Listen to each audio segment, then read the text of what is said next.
기독교가 공인되기 이전에 그 카타콤베에서 박해받을 당시 동굴 벽에 그려졌던 성화들을 중심으로 해서 최초의 기독교 미술이 어떻게 시작되었는지 살펴보겠습니다. 카타콤, 그 동굴 벽에다가 또 그렇게 재질이 좋지 않은 안료를 가지고 그림을 그렸기 때문에 그걸 이제 사진으로 담으니까 상태가 이렇게 썩 괜찮지는 않습니다. 사도 시대에 기독교 미술이 시작되지는 않았습니다.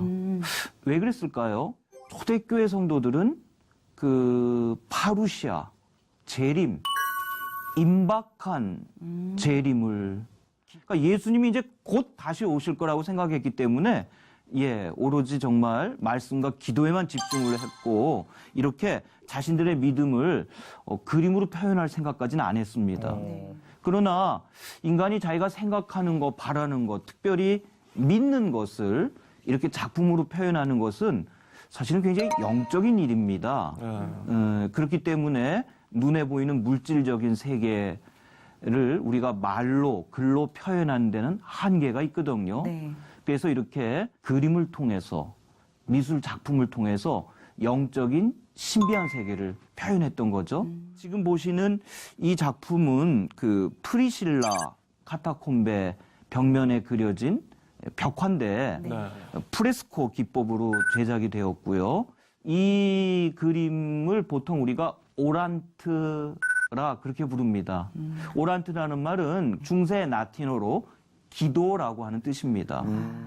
참 여러분 이거 의미심장하지 않습니까? 그러니까 최초의 기독교 미술 회화가 표현한 그 모티브가 주제가 뭐였냐면은 기도. 바로 기도였던 것입니다.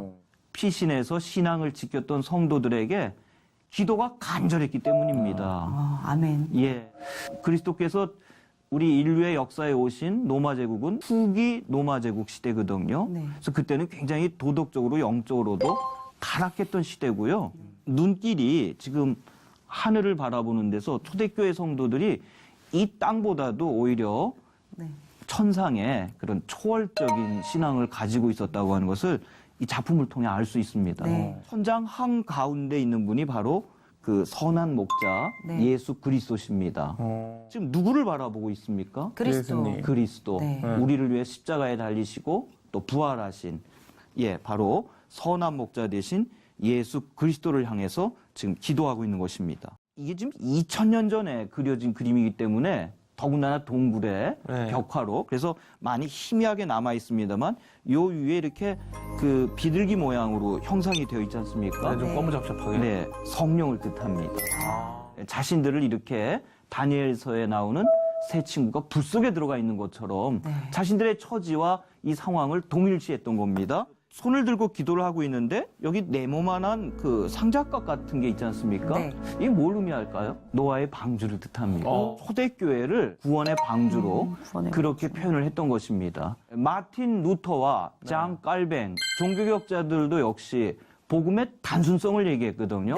기독교 미술 역시도 이렇게 맨 처음에 무슨 복잡 다단하고 화려하고 아름답고 그런 게 중요한 게 아니라 이 작품을 통해서 전달하고자 하는 메시지, 그 영적인 메시지와 교훈, 그게 가장 중요한 것입니다. 이게 앞으로 우리가 기독교 미술을 이해하는 데 핵심 키워드입니다. 어린 양을 어깨에 둘러맨 선한 목자로 굿 셰퍼드로 그렇게 예수님을 묘사했습니다. 이 작품을 보겠습니다. 여기도 역시 선한 목자 예수 그리스도를 표현했는데 그림을 그리는 걸 직업으로 했던 화가가 이 안에서 그린 작품으로 그렇게 여겨집니다. 그런데 여기서 주목되는 것은 우리가 알고 있는 그 예수님의 이미지가 아니죠. 머리가 짧고 짧아요. 얼굴이 굉장히 젊은 그리스도께서 가지신 권세와 능력 그것을 이렇게 젊은이로 이렇게 표현을 한 것입니다. 카타콤베에 들어가 있는 성도들은 얼마나 철저한 신앙을 갖고 있는 분들입니까? 그곳에 들어가지 않아도 되지만 자발적으로 순교당할 걸 각오한 자발적 순교 영성을 가진 그런 성도들이었습니다. 정말 2000년 교회사 역사에서 영원히 귀감이 되는 그런 믿음을 가진 성도들이었습니다. 그런데 실제로 이 카타콤베 안에 있었던 성도들은 자기 자신을 딱딱한 음식으로 되어진 그런 음식을, 그런 말씀을 받아 먹을 수 없습니다. 우리는 아직 믿음이 연약한 그런 어린 양과도 같은 존재이기 때문에 젖을 아직도 먹어야 됩니다. 그러니 우리가 언제 이 카타콤베에서 도망칠지 모릅니다. 또 언제 우리의 믿음이 흔들릴지 모릅니다. 그런 연약한 우리들을 이렇게 어깨에 둘러매고 주님이 가신 그 십자가의 길을 우리도 계속해서 갈 수 있도록 우리를 도와주세요. 얼마나 놀라운 그런 믿음을 가지고 있었습니까? 네. 원이라고 하는 것은 하늘을 뜻하고 네. 원 가운데는 하늘의 중심, 네. 우주의 중심을 뜻합니다. 천상에 우주의 중심에 누가 계세요? 예수님. 그리스도가 계신 그분을 향해서 초대교회 성도들은 간절히 기도하고 있습니다. 그래서 이 옆에 보면은 그 요나가 고래 뱃속에서 나오는 것이 있거든요. 예, 이것은 부활을 뜻합니다. 그리고 동시에 갇혀 있는 것과도 같은 그런 상황을 말합니다. 현 상황을. 네. 그런데 언젠가는 우리도 주께서 무덤을 박차고 부활하신 것처럼 우리들도 이렇게 언젠간 이곳에서 나가게 해주세요. 이건 그냥 미술 작품이 아닙니다. 무덤 안에서 이렇게 두개골이 있고 뼈가 있는 이런 곳에서 자신들의 믿음을 지키기 위해서 그곳에서 신앙생활을 하는 중에 자신들의 믿음을 이렇게 작품으로 표현한 것이 최초의 기독교 미술의 시작입니다. 낮은 지대의 모퉁이를 의미하는 카타콤베는 초기 기독교인들의 만남의 장소이자 지하 묘지로 사용되었다. 로마에는 카타콤베가 여러 개 있는데 가장 큰 카타콤베는 아피아 가도를 따라 있는 것들로 산 칼리스토의 카타콤베, 산 세바스티아노, 성당의 카타콤베, 도미틸라의 카타콤베가 유명하다. 당시 그리스도교 신자들은 예수와 같이 아마천에 덮여 돌을 파서 만든 관에 매장되기를 원했는데 신자들 대부분은 빈민층이나 노예 신분이었기 때문에 비용이 많이 드는 지상의 영묘에 묻힐 상황이 아니어서 지하의 묘지를 쓰게 된 것이다. 지하 10에서 15m 정도의 계단을 만들어 지하 5에서 6층을 이루게 되었는데 로 마법에 의하면 묘지는 함부로 침범할 수 없는 성역이기 때문에 그리스도교 신자들은 박해를 피해 지하에 마련된 공동묘지의 미로로 피신할 수 있었다. 지하 묘소에는 양쪽 벽면에 시신이 들어갈 수 있는 크기의 장방형의 공간들을 만들고 조금 넓은 공간에서는 종교의식을 행하기도 했다. 로마에 있는 지하 공동묘지들의 구조는 모두 동일하며 여기에 남겨진 많은 벽화들은 고대와 중세 기독교 미술을 보여준다. 도미틸라의 카타콤베는 로마에서 가장 규모가 큰 것으로 1세기 말에 시작되었으며 4세기 말에 건축된 성 네리우스와 성 아킬레우스의 성당을 통해 들어갈 수 있다. 도미틸라, 카타콤베 역시 중요한 성지이다. 이곳의 토지를 기증하였던 플라비아, 도미틸라는 로마의 총독이었던 클레멘테의 주카였으며 로마 황제의 친척이기도 했다. 그러나 신자였기 때문에 도미치아누스 황제의 박해 때 지중해 일본차 섬으로 유배되었다가 순교해야 했는데 죽기 전에 자신이 가지고 있던 토지를 모두 교회에 바쳤다.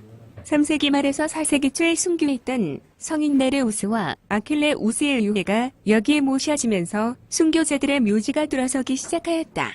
313년 밀라노 칙령이 발표된 뒤에도 신자들은 성인들 곁에 묻히고 싶어 했기에 이곳에 묘지가 많아졌다고 한다. 두 성인의 무덤은 다른 곳으로 옮겨졌는데 그곳에는 4세기 중엽의 피약화가 원래의 모습으로 남아있다. 어린 소녀가 천국의 정원에 서 있는 모습을 하고 있다. 이 카타콤베는 897년의 지진으로 파괴되었는데 19세기 중엽에 발굴되었다. 지하 4층까지 발굴되었는데 2층까지만 일반에게 공개되고 있다. 콘스탄티누스 대제가 밀라노 칙령으로 313년 그리스도교를 공인한 다음 그리스도교인들은 이제 땅 밑에서 밝은 햇볕 속으로 나왔다. 지하에 있던 공동묘지는 모두 교회의 재산으로 귀속되어 바티칸 관할에 속하는 여러 수도회로부터 보호를 받고 있다. 하지만 교회가 공인된 이후에도 카타콤베는 길고 긴 순환과 약탈의 역사를 겪어야 했다. 로마를 약탈했던 이민족의 침입 때 무덤 안에 있는 귀중한 자료와 보석 등이 훼손되고 도난당했던 것이다. 로마인들은 무덤 속에 평소 지니던 귀한 물건을 넣어주는 장례 풍습을 소유하고 있었다. 이를 증명이라도 하듯 어느 지하 무덤에 가보더라도 관 뚜껑은 하나도 남아있지 않고 다 파괴되어 있는 것을 볼 수 있다. 이렇듯 이민족의 침입이 잦아지자 8세기부터는 그때까지 카타콤베에 남아있던 성인들과 순례자들의 유고를 로마의 성안 쪽으로 이전하기 시작했다.